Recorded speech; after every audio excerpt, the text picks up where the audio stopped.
I say, cool, that's great.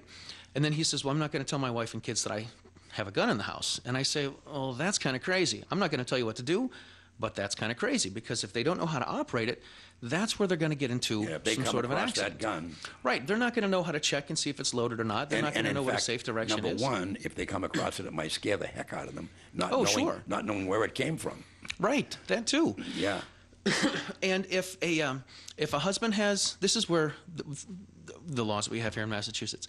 If a husband has a gun and his wife, and he has a license for it, but his wife doesn't have a license for it and she has access to it, then they're breaking the law. And I tell people in all the classes I do, I say, if the husband's got a license and the wife doesn't, but the wife can get to the gun, and God forbid there's some sort of a situation where she needs to use it, after all of the legal stuff is done, the state can come back and slap him with an improper storage fine, which means that he didn't keep it from his wife because she was an unauthorized person.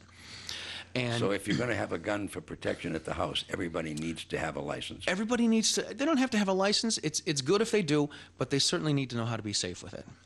I have one friend he's a gun guy. His wife's okay with the gun thing. He's got a big safe that he keeps all of his guns in, and she doesn't know how to work the combination on it, so he keeps all of his Girl Scout cookies there so she can't get to them. Right? So he keeps the Girl Scout cookies nice and safe. But if she knew how to work this... Let me ask you a question. Sure. Let's say this fellow that you were talking to that said, I'm not telling my wife and kids. Mm-hmm. I'm just thinking, would he keep that thing loaded? Because if he wants it for protection, he might be inclined to keep it loaded. He could. This is true. Now, in Massachusetts, it's not illegal to keep a loaded gun in your house, but it still has to be secure from unauthorized users. There is a company, and there's a number of companies that make safes that they're basically for home protection, and you can keep a loaded firearm in it. And there's some that have little finger grooves on the top of them. You punch in a little code, and the door pops open. Now, if it's going to be a home defense gun, then that would be okay to keep that in there because it's in use when it's defending your home. But it's also protected, and he knows the combination. Right. Some of the safes have the fingerprint readers, so on a biometric, I guess. Yeah. So they could read his fingerprint, and if somebody else tries to open it, it doesn't won't do it. Right. You got it. It won't work. And I tell people, if you're going to have a gun for home defense, then you should definitely get one of those. I say that your turkey hunting shotgun, if your house probably isn't going to get attacked by turkeys, that gun you don't have to leave loaded. Right. Yeah, well, that's true, and I doubt the turkeys. I mean, we had a house in Ware, and it was on a cul-de-sac, but behind us was the woods, and the old railroad track. Nobody could ever build behind us. Yeah. And we'd be sitting in the dining room, and you'd look out to the backyard, and there'd be pheasants and turkeys walking around out there. Cool. And they never bother you. They just come in, maybe have a little grass and take off. Yeah. Eat a daisy and gone. Cool. Whatever. But the thing is that it's interesting, and I'm delighted that you have the chance to come in and chat, because there's so many different licenses, levels of licenses, and you do teach these. I do. Yeah. Now, since and I don't know at what point, whether we want to go back to Columbine or the movie theater or Newtown, have you had increased interest in people having you come in and teach them? Absolutely. I literally from in the last day and a half, I've gotten 3 emails from people that say they want to do a course. I did a class for a woman over the weekend, and she called me and said that she was interested in having her daughters take the class, and I did the class with her daughters last night in one of the local towns here. Did it right in their house. Teach she's got a couple of teenage daughters. Teach them how to be safe with it. There's a lot of interest in it because with everything that's been going on recently, people are concerned about taking this right away, and they want to be able to exercise this right. And I try not to sound like some crazy wacko that the government's tyrannical and they're going to take us over and all that kind of stuff. That's give a little me a break. They haven't done it yet. Right, and that's been 200 and some odd years, and they're not exactly. Gonna do it. I mean, if you really want to push the argument, The Second Amendment was written in 1776 and it referred to muskets and single bullet pistols that you had to reload by hand, and it took you 2 minutes to put another bullet in to shoot it. Right. So Well, the they guys had who could no shoot. idea that we would have semi-automatic rifles and guns. You know. Well, this is true, but they also gave us the freedom of speech and had no idea we'd be talking into microphones and talking to people all over the place. Don't get me wrong. I recognize it. I recognize it. And those who think that the government's going to take away the Second Amendment, it just sounds good. It does. I think those people. I'm not going to say they're crazy, but they're. Well, it's a little sure. It might be a little off. Yeah. I don't think anything like that's going to happen, but I do want to be able to protect me and my kids and be able to protect us. And that's the main reason I got into this. I went to college to be a music teacher and a band director, and I wanted to be a rock star like everybody else. Exactly. Okay.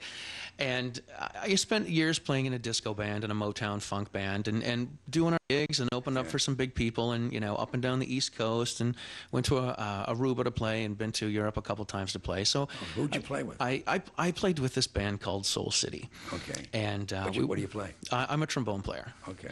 And we had a house band gig at a nightclub in Boston, and that's where we played 3 or 4, 2, 3, maybe 4 nights a week, and so I did all that stuff, and then I got married and had kids, and then playing in a band was no longer. No. I'm not going to say it wasn't fun, but it was more of a job than it was something for fun. Yeah.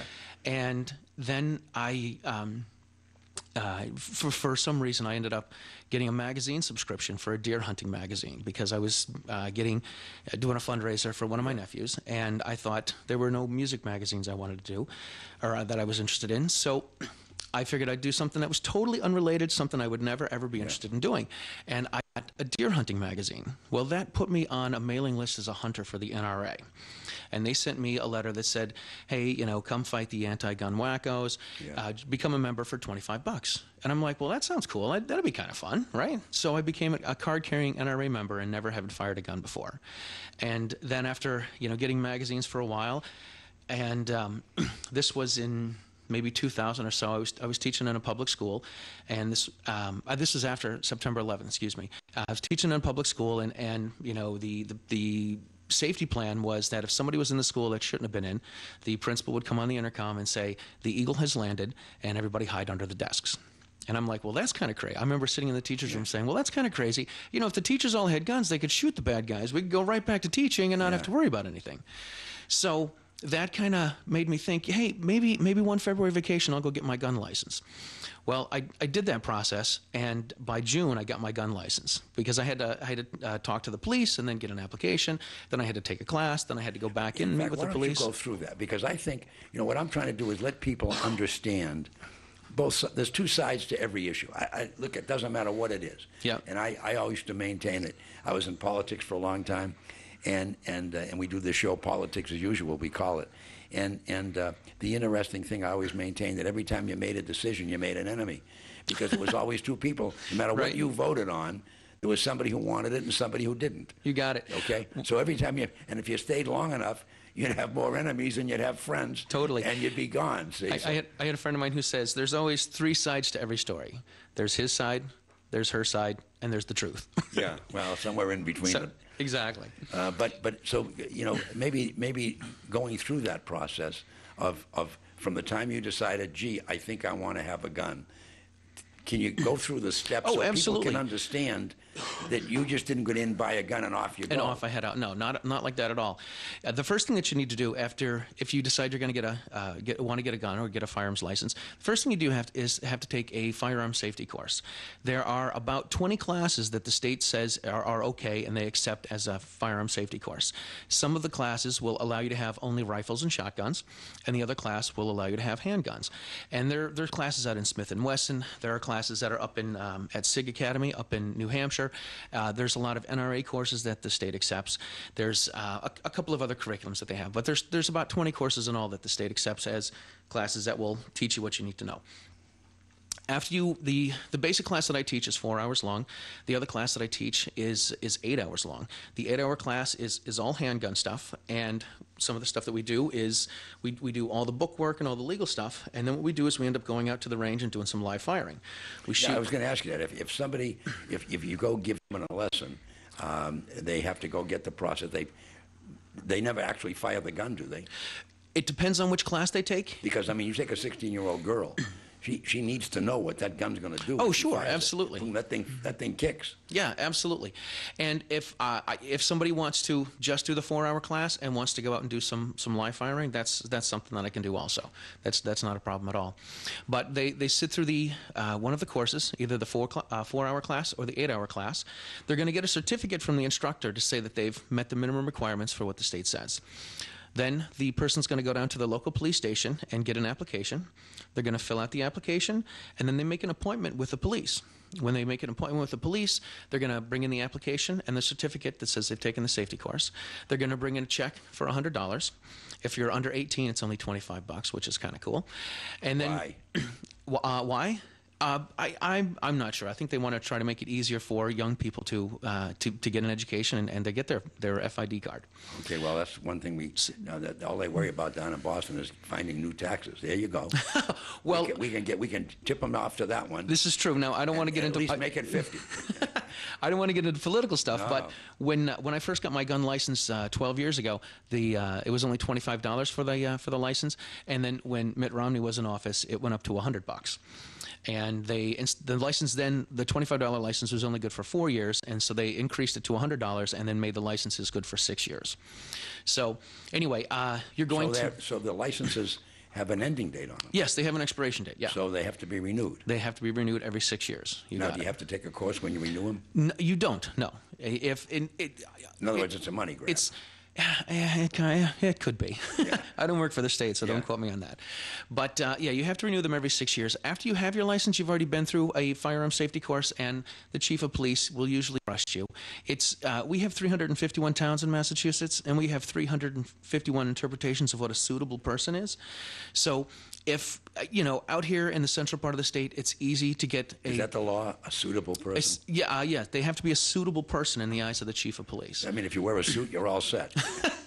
Well, I don't know. I tell people in classes, I tell people in classes if you have your neighbors over late in the summer and you could be drinking, the music could be loud, and the neighbors get called, then the chief of police might think you're an unsuitable person because it's loud, you're late, you're making noise, and so on and so forth. But I also tell people that if you live in a small town and the chief of police and you grew up in the same town and you used to beat him up when you were in junior high, he could still think you're an unsuitable person. So there's nothing in the state that says what a suitable person is. The police chief is the judge and jury. Pretty much, yeah. They determine who's a suitable person and who's not. Now there is a process you can take if they run a check. Let's say they run a background check and they do, and things pull up. Okay, maybe a drunken driving conviction or that would whatever. come up. That would absolutely come up. Yeah, they come up. Oh, absolutely. Yes, there are. You are not able. There's a list of things.